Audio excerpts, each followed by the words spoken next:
la herencia española, podamos seguir adelante, podemos continuar.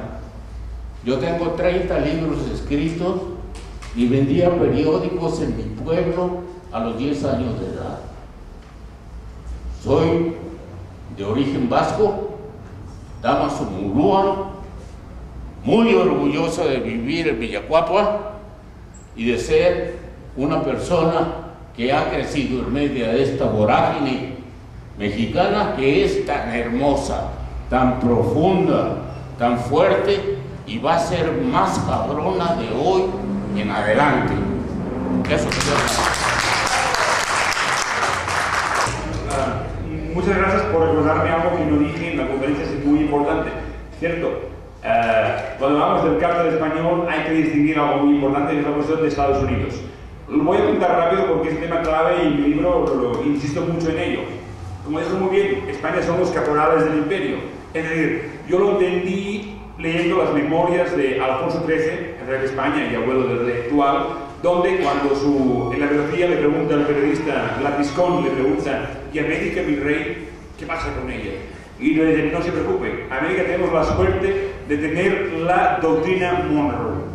Y dice, le va a parecer extraño que un rey de España diga que le parece bien la doctrina Monroe, de que América para los americanos, o sea, para Washington.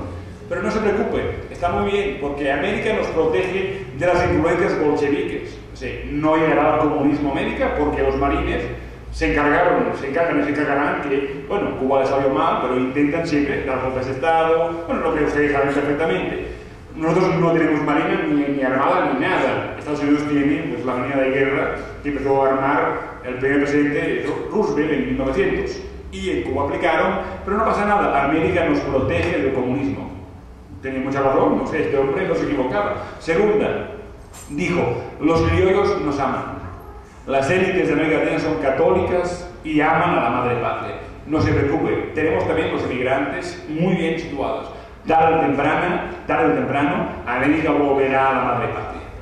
Bueno, es impresionante, pero realmente entendió perfectamente el rol de España en América, obviamente es subsidiario. Si España fuera China, en México no habría ni un banco y manos chinas porque Estados Unidos nunca permitiría que China tuviera bancos manejando crédito en México. Pero España son caporales, como dijo muy bien, caporales del imperio, por ejemplo.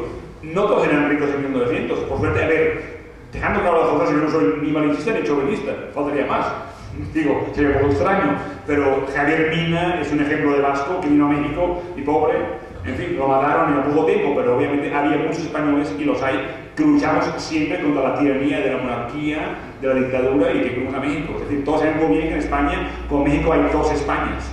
Nos peleamos a muerte, perdimos y ganaron los Basagoiti, son los mismos que en España pagaron la guerra de Franco contra la República que terminó en México.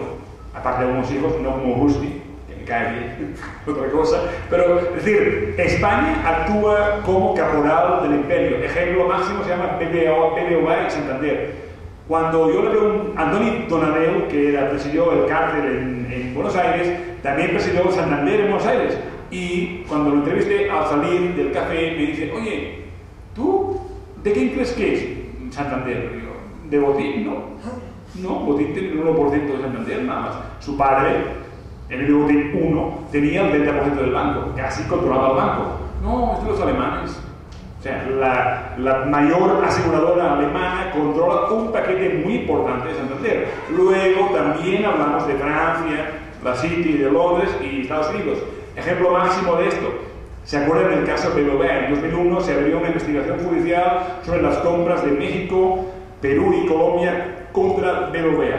Muy bien, para no hacer el cuento largo, la cosa terminó que Garzón, el famoso juez, por petición de Aznar y el rey, terminó con el asunto, porque es que España andaría muy mal si se sabía la verdad de las compras. Pero hay más, como me dijo un testigo protegido del caso, en Puerto Rico, Estados Unidos no quiso proseguir la investigación que empezó del FBI. ¿Por qué motivo? Porque BBVA es un banco americano. No nada más cotiza en Wall Street, sino que los accionistas principales son fondos de pensiones y grandes empresarios norteamericanos que manejan paquetes muy importantes de acciones de BBVA.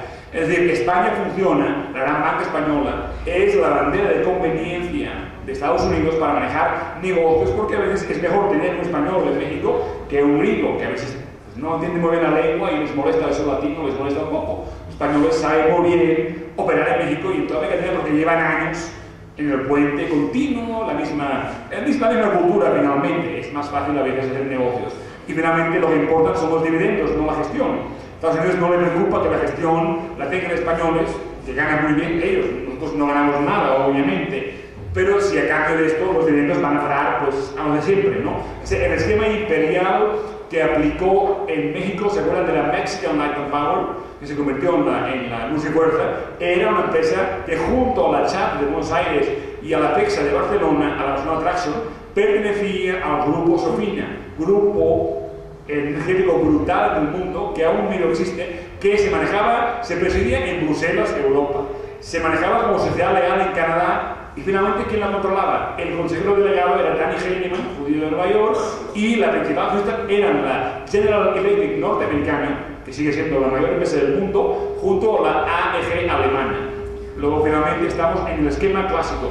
España es un esquema subsidiario, un caporal, nunca mejor dicho, un capataz. En las fincas, incluso en la época de la revolución, muchos eran españoles.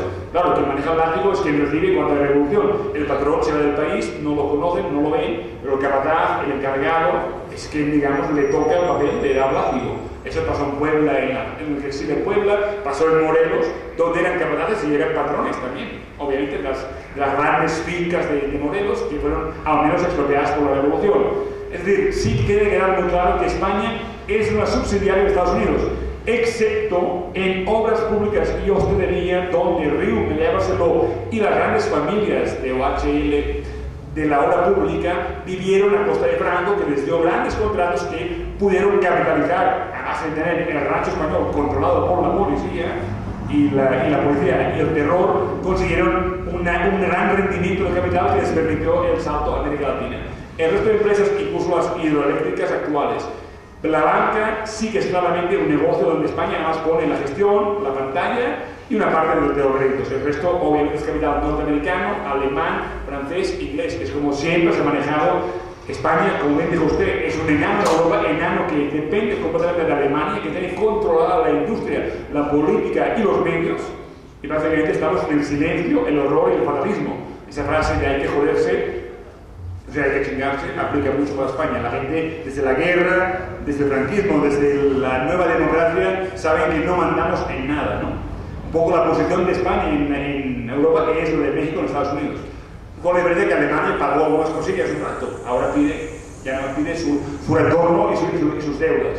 Para acabar, sí España son los caporales de Estados Unidos en la banca, en otras son los amigos de la burguesía franquista, que gracias al silencio, al odor y a lo propio, se hicieron muy ricos y ahora pueden darse el lujo. Eso, más lo que robaron de México en 1900 y de Cuba también, que es fundamental para explicar cómo nace la gran burguesía española. En fin, es larga historia, pero queda claro.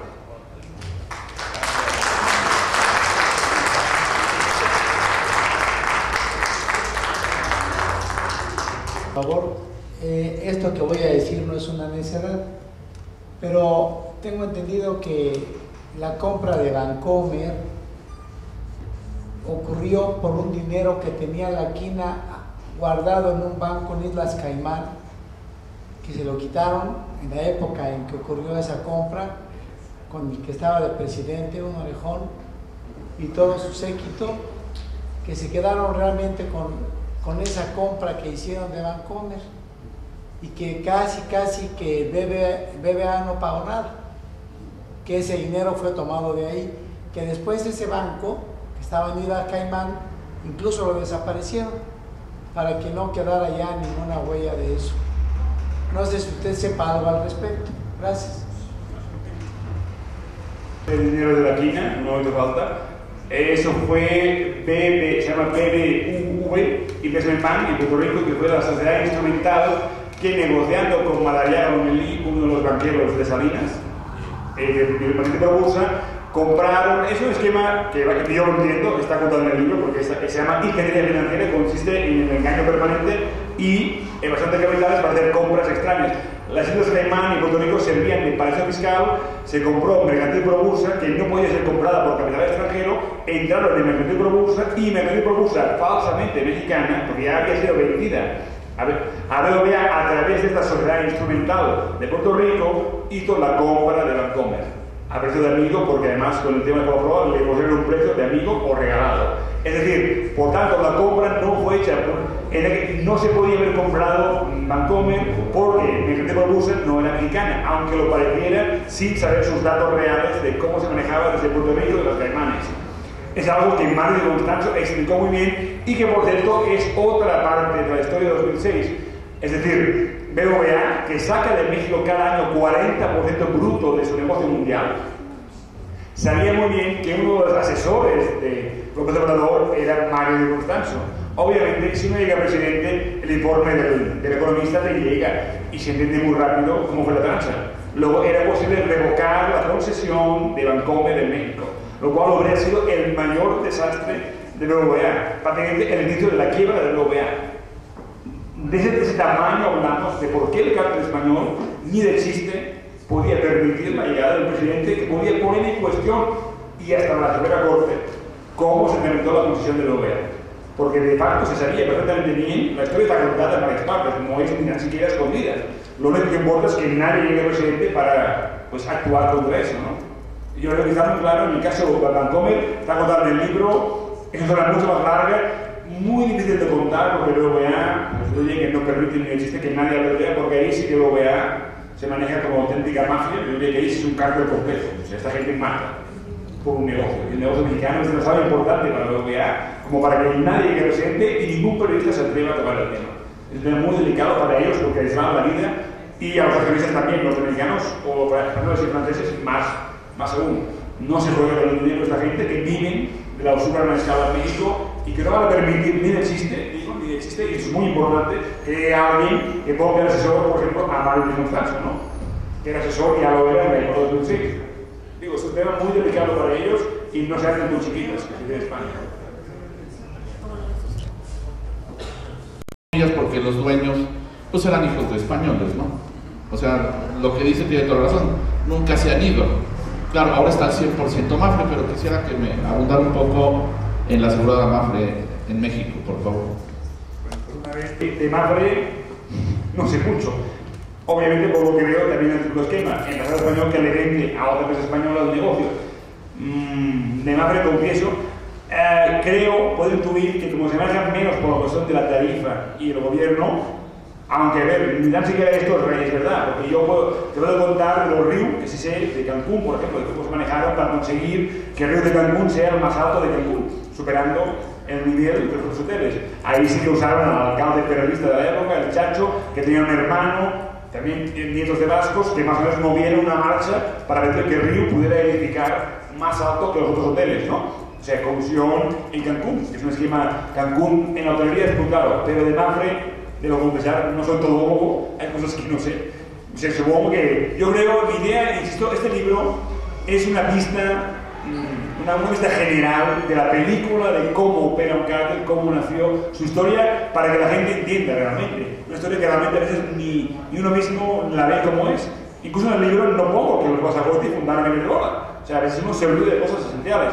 Pero este libro pretende que sirva a la gente en México, también en España, la gente tampoco sabe nada, de cómo este cártel nació, funcionó, operó y por qué realmente ha triunfado, entre comillas, a base de colusión y corrupción y de las redes de la sanidad.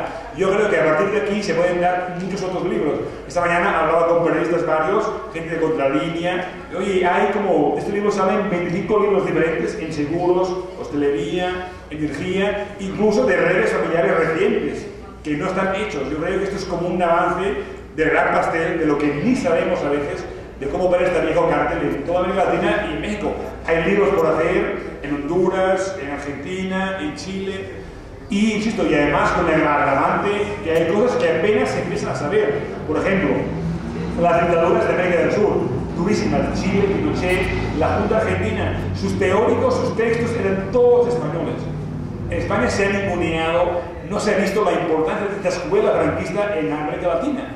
Jaime Guzmán, el teórico de Pinochet, el hombre que le arma el esquema de la dictadura sin cambiar la constitución, que la cambia hasta el 81, ese esquema del neoliberalismo con teocracia y de un orden nuevo, digamos, contrarrevolucionario, lo arma copiado de los